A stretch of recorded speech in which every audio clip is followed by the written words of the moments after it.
Hey, this is Mike from the Run Testers, and in this video we're going to be talking about the Samsung Galaxy Watch Ultra, effectively Samsung's answer to the Apple Watch Ultra. Now, like Apple's Ultra, Samsung's equivalent is only designed to work with one smartphone platform, so this is for Android users only. So what that means is ultimately it's going up against other kind of Android-friendly outdoor kind of running-centric watches like the Polar Grit X2 Pro, the Garmin Fenix 8 AMOLED, and the older Garmin Epix and Epix Pro as well. Now, myself and Kieran have both been testing this watch, and before we get into what we liked and disliked about our time with the Galaxy Watch Ultra, we'll take you through those key details about the pricing and the key features, and then get into our verdict and let you know whether the Samsung Galaxy Watch Ultra makes for a good running experience and is one that you actually could save a little bit of money against the competition and get the Galaxy Watch Ultra to cover your runs and your smartwatch time.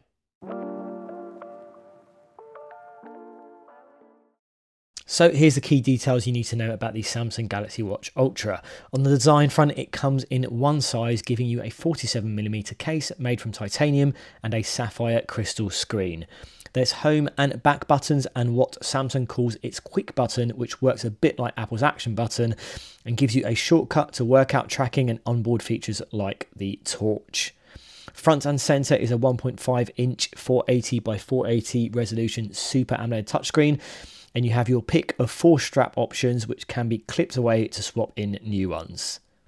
In terms of the key running features, it runs on Google's Wear OS 5.0 to give you access to third-party running apps. There's dual frequency GPS to boost outdoor run tracking accuracy and the ability to import routes and use a trackback navigation mode. You do not, however, get access to real-time topo maps. You can set up interval workouts, follow structured running ones, and there's now also an added track run mode. Samsung also includes its wrist-based advanced running metrics, which you can view in real time during runs. In terms of battery life, Samsung says you should get roughly 3 days in smartwatch mode or 2.5 days with the screen set to always on. GPS battery life should be up to 48 hours with a dedicated exercise tracking power saving mode to push things further at the expense of GPS and heart rate accuracy. So starting with the things that I liked about my time with the Samsung Galaxy Watch Ultra, and I think the design, first and foremost, it's a really nice looking watch. It's a big outdoorsy style watch. I think all the kind of materials and the things you'd want to see from a watch like that being, tough and durable, I think, Samsung ultimately delivers that. You've got a nice strap there, and you've got strap options as well too. If you don't, got a bit like Apple ultimately, there's kind of a trail one, there's a more swimming friendly one, so there are options there. You've got that kind of big case there, you've got the physical buttons. I prefer more physical buttons. The quick button I quite like built into the crown. I think that's quite nice, and obviously a riff off Apple's kind of action button, but more kind of integrated into that kind of design ultimately. And then you get that kind of big bright screen. This is a really big Samsung smartwatch, and that screen is great and it'd be very easy to see. Samsung make good smartwatch displays, and ultimately you're getting a really good one here on the Galaxy Watch Ultra. So I think from a design point of view, I think there's a lot to like here with the Galaxy Watch Ultra. Other thing I've really liked, I think has been quite good, has been the ability to import routes, and also kind of the navigation support here. Not groundbreaking, but ultimately the kind of features you want to see in a watch like this. And I've used it when I was out in Chamonix, and I had it out to test, and when I've been back home, back in the UK, and it's worked as advertised. It's been easy to follow the maps, also the navigation and directions. And I think from that point of view, that's something that you want. I think the integration of that feature works pretty well here. I think crucially, the other thing for me is, the native sports tracking is pretty good. I still think there's room for improvement. I think generally it's solid. Crucially though, having it run on Wear OS, having access to the Google Play Store means access to third-party apps, and there are big third-party apps in the Google Play Store, which wasn't the case previously on the Samsung smartwatches and its previous ecosystem. And it means you get to things like Strava and Komoot, and it kind of seeks a little bit more parity with the Apple Watch Ultra, which does have that kind of big support in terms of those third-party apps.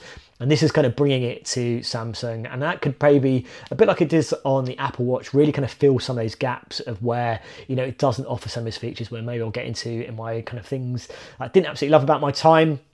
I think, that's really important, having that kind of Wear OS presence there, crucially having that Google Play Store there, and I think that's really going to help to make the Samsung Galaxy Watch Ultra going forward feel like a better suited watch for kind of runs and for kind of general tracking as well. Now, it's been a long time since I strapped on a Samsung smartwatch. As a long-time iPhone owner, I tend to be plugged into Apple's universe. But when someone mentions Ultra, my ears prick up. And though the Samsung Galaxy Watch Ultra isn't really going directly up against the Apple Watch Ultra 2, I was very keen to see how these two adventure-ready smartwatches compare.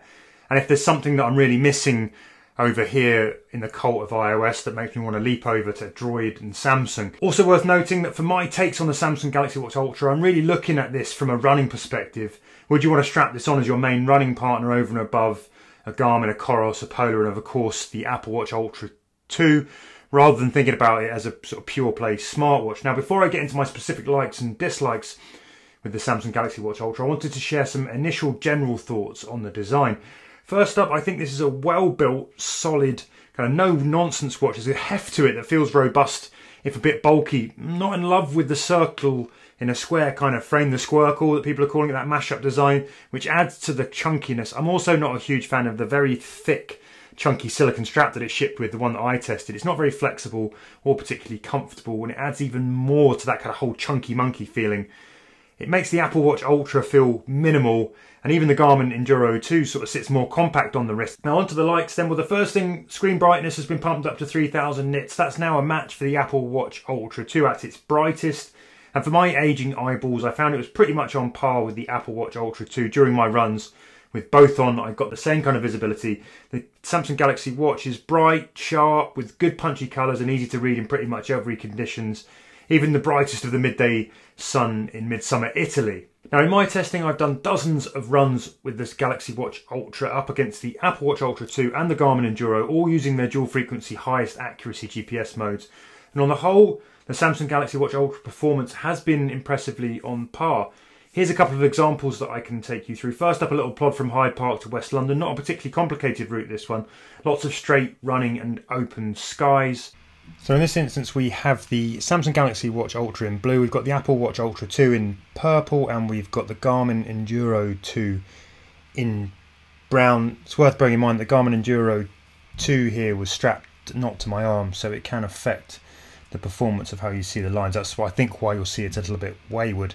But overall, as you look through, nice open skies running along Hyde Park here, and you can see that the Apple Watch Ultra and the Samsung Galaxy Watch Ultra pretty closely matched. It's sticky to the pars fairly nicely here.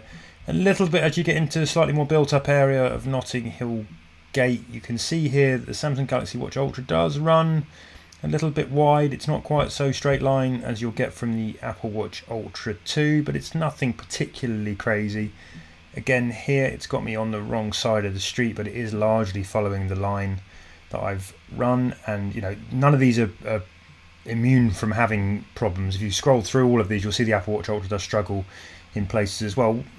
And we get down here to a kind of roundabout, it has me going a little bit wide here, the Samsung Galaxy Watch Ultra, away from the path. You can see the Apple Watch Ultra has stuck me again far more closely to the route that I actually took. So it's not perfect, but overall what you're getting here is largely within the margin for error on distance, and there's nothing hugely problematic. I would say the performance isn't that far off what you'll get from some of the other leading watches. I've also done the same test putting the Samsung Galaxy Watch Ultra optical heart rate up against the Apple Watch Ultra 2 heart rate and a Polar H10 chest strap. Generally speaking, I found the Samsung Galaxy Watch Ultra to be pretty reliable, not perfect, and better at steady state runs rather than intervals, but it performed generally well up against the chest strap. So here we have the Samsung Galaxy Watch Ultra in blue, we have the Apple Watch Ultra 2 in purple, and we have the H10 paired to the Garmin Enduro in brown. And I think what you can see here is actually the Samsung Galaxy Watch Ultra, it's pretty good from the off. It kind of sticks to the chest strap really nicely. The Apple Watch Ultra actually struggles a bit early on, raising kind of high in this kind of first sort of 5-10 minutes, whereas the Samsung Galaxy Watch Ultra is kind of matching very, very closely until we get a bit further into the run. There are some moments where it kind of peaks a bit high, it takes a little bit longer to come down, so there's a little bit of a delay, and there's a little bit of a, you know, a surge there, a bit of a lurch to a higher peak than you'll get from the H10. It happens again a bit later on, but overall, apart from these kind of the odd sort of spikes here, generally speaking, it is quite a close match for the H10, and yeah, fairly reliable performance. On to those things I wasn't so sure about then, and the first one is battery life. Now, loads of reviewers have praised the battery life of the Samsung Galaxy Watch Ultra, which I have to be honest, it has me a bit baffled because this is probably the biggest gripe I have with this watch. In my tests, all the tests that I've done over a month, 6 weeks, the battery life was not only botheringly short even for a smartwatch, but it's incredibly unpredictable. Now, I know Wear OS devices and iOS watches, for that matter, die faster because they tend to do more. There's lots more going on. And I am coming at this from a sports watch battery life perspective to a certain extent. But even up against the Apple Watch Ultra 2, I found the Samsung Galaxy Watch Ultra staying power was frustratingly limited. It's kind of a game of two halves with it. When I wasn't running or using the GPS for training, that's when it was really poor. While during the runs, the burn rate actually wasn't too far off the Apple Watch Ultra 2, but it was still hungrier than my Apple Watch Ultra 2 on almost all of my test runs. On average, a 1 hour run burned anywhere between 5 and 12%, which is pretty good really overall. Most of it was at the lower end of that, compared to the Apple Watch Ultra, which burned between 5 and 9% for the same runs. For one 2 hour run, the Samsung Galaxy Watch Ultra burned 13% to Apple's 11%, so that's pretty solid. However, where the Galaxy Watch Ultra seems to go a bit haywire, in my experience, is in the general battery drain, that sort of day-to-day usage in between the runs. It runs out fast. The most I eked out of the Galaxy Watch Ultra without any training was 3 days, but that was not often, and there were plenty of times it struggled to even last a full 24 hours. And that's not really with me using it very heavily at all. The burn rate overnight while I was asleep ranged from 27% to 51%. The Apple Watch Ultra 2 burn was largely less than 10% overnight. To exacerbate the problem, I find the Galaxy Watch Ultra charge is really noticeably slower than the Apple Watch Ultra 2. Sometimes I had these on the charge at the same time and it was much slower. Now, if you watch the channel regularly, you'll know I'm a lazy charger. I'm used to an Enduro 2 from Garmin that needs rejuicing about once a month. And a good reliable battery life is something I really looked for. Sadly, I've found the Galaxy Watch Ultra had my battery anxiety hiked up to the max. And if you're like me, this could be a deal breaker. One caveat, loads of other reviewers haven't found that experience that I've had, so I don't know. Next up, the Samsung has added dual frequency GPS, which generally speaking is a thumbs up, but it's a shame I found that there's no option to tweak the settings. Everything is always just dual frequency. You've got one way to track. So when it actually comes to running an Ultra with this watch, the only way you can eke out more battery life is to switch off other stuff. I would like to have more kind of granular options like you get with Garmin. Now, it was also a bit of a shock to learn that you can't pair an external chest strap or heart rate monitor to the Samsung Galaxy Watch Ultra. Now, for casual runners who want a smartwatch that caters for running rather than a serious sport watch, they might not be bothered by that. The heart rate performance from the optical kind of does enough in terms of its overall accuracy for that kind of usage. But if you really care about the most accurate data, I think that is a bit of a shortcoming. I always like to pair in a chest strap when I want that kind of sweet spot-on data. Now, something I use a lot without really realising it on the Apple Watch Ultra 2 is the digital crown. The ground control, which lets you kind of scroll through. I only really noticed how much I use that to scroll when I realised that the Galaxy Watch Ultra doesn't have one. This kind of faux crown button you've got here doesn't work to let you scroll through stuff. And everything here is a swipe on the touchscreen. Now, even though the Galaxy Watch Ultra touchscreen is nicely responsive when there's no moisture involved, when I'm properly sweating or, it's drips falling off or it gets wet or I've got, sweaty fingers, it struggles. And that's where a physical control to move through the screens, I think, really comes into play. Tired, sweaty fiddling after a long run isn't the one. I mean, the Apple Watch Ultra is a bit guilty of that as well, but you have the option to leap to that crown. So into the things I didn't absolutely love about my time with the Samsung Galaxy Watch Ultra, and I'll start with a pretty big one, and that is the kind of GPS performance and accuracy. Now, this is the first Samsung smartwatch to include dual frequency GPS.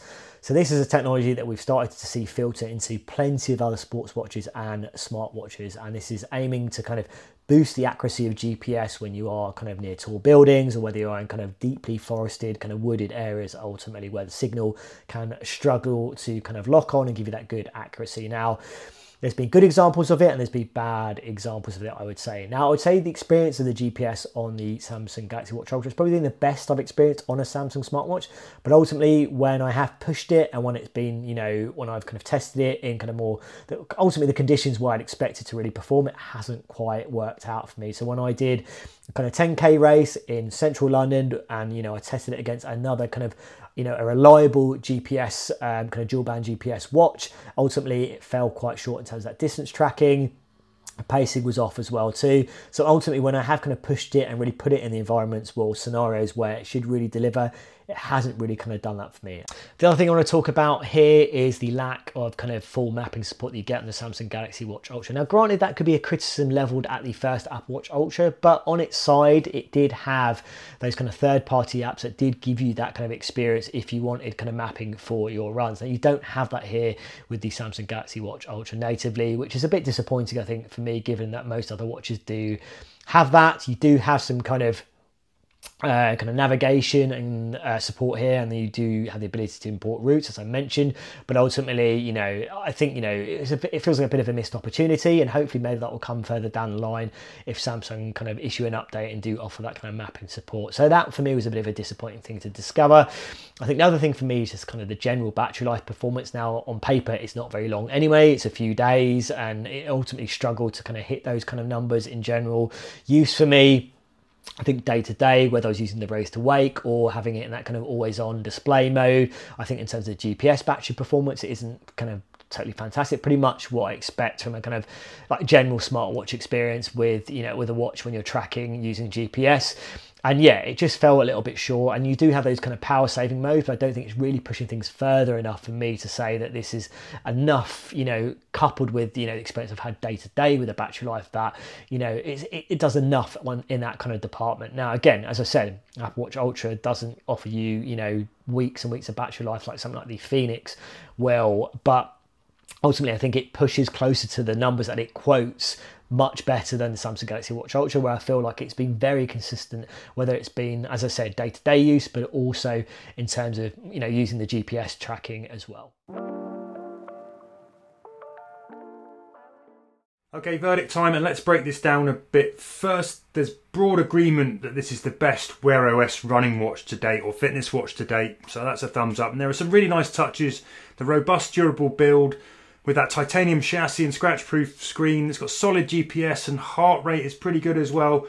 And a good quality, bright, crisp, responsive touchscreen, plus a wide selection of apps and tools that make it come to life. The Apple-esque action button is also pretty good, and the fairly competitive price tag sort of finishes that off. For that reason, the Galaxy Watch Ultra arguably also fills a void for Android users who want a more adventure-ready, smarter Garmin alternative. But if you're considering switching from a Forerunner, Epix, Fenix or Enduro, those kind of things, to this for its running credentials, I don't think that's a smart move. This isn't a replacement for those watches and their capabilities. There are simply too many gaps. Offline mapping for a start, not to mention a limited battery life that I think most will find a little bit irritating. Now, I was interested to see if this watch would be good enough as well to make me consider switching sides from Apple to Samsung or to Android. It's not really, though there's a lot of similarities to the Apple Watch Ultra 2 here. I don't think the Samsung Galaxy Watch Ultra is as well delivered on design, features, general usage, or that staying power battery life. If I was already a Samsung or Android user, would I rush out and buy it? Well, only if I wanted a smartwatch first and foremost, that has also some running and fitness skills. If you're looking for a running watch, I don't think this offers enough to match the dedicated run watches out there. And I would recommend getting one of those if you're really hell-bent on sort of more serious training and running. So my verdict on the Samsung Galaxy Watch Ultra, whether it is a good option for Android users that want a kind of running watch and a smartwatch all in one, and has some kind of outdoor features as well too. I think it's not quite there yet for me. I think in terms of being an option or the best option for Android users, I don't think it is just yet. I think there's there's a core kind of good experience here. I think the design is good. You know, there's elements I like. I think there are some positives here in terms of the experience of the software, some of the navigation and, you know, kind of support that you're getting here, and some of the performance I've seen in the general tracking. But ultimately, I think things like the battery life, I think in terms of that support, in terms of the GPS performance, you know, things that I would expect to be ticked off hasn't quite been there for me just yet on the Samsung Galaxy Watch Ultra. When I look at the alternatives, you know, I would be looking at going for a kind of Garmin Epix Gen 2, which with the Fenix 8 AMOLED here now, you can probably pick up for a little less. It's still going to be expensive, and obviously the Galaxy Watch Ultra is very much a more affordable kind of smartwatch and kind of outdoor and running watch compared to things that you're going to get from Garmin with an AMOLED at that top end, and also things like what you're getting from Polar. And obviously, you know, I talked about the Apple Watch Ultra 2, but ultimately I think this is really about those kind of Android alternatives. And I think ultimately I would still probably be going for a cheaper Garmin Epix Gen 2 or a Garmin Epix Pro if you can get that for a little bit cheaper than it probably was at launch now that the Fenix 8 is here. And I think you'll get a better all-round experience in terms of that, you know, tracking accuracy, battery life. You know, you're still going to get a good smartwatch experience as well too, I think, there as well. So I think the Samsung Galaxy Watch Ultra hasn't quite nailed it for me just yet from a running perspective, and also kind of growing into this kind of outdoor smartwatch. It's got all the key ingredients in terms of that kind of smartwatch experience, but the battery life needs to get better, more reliable. The GPS performance and, you know, general run tracking needs to be a lot nicer and a lot more reliable as well too. And just giving you those features that you'd expect to see at a watch, it's kind of, you know, competing with ultimately. So for me, not the perfect kind of smartwatch running watch at that kind of top end for me just yet. Hopefully Samsung will be able to issue some software updates to kind of improve that experience, but ultimately as things stand, it's not the one I'd be going for if I was an Android user.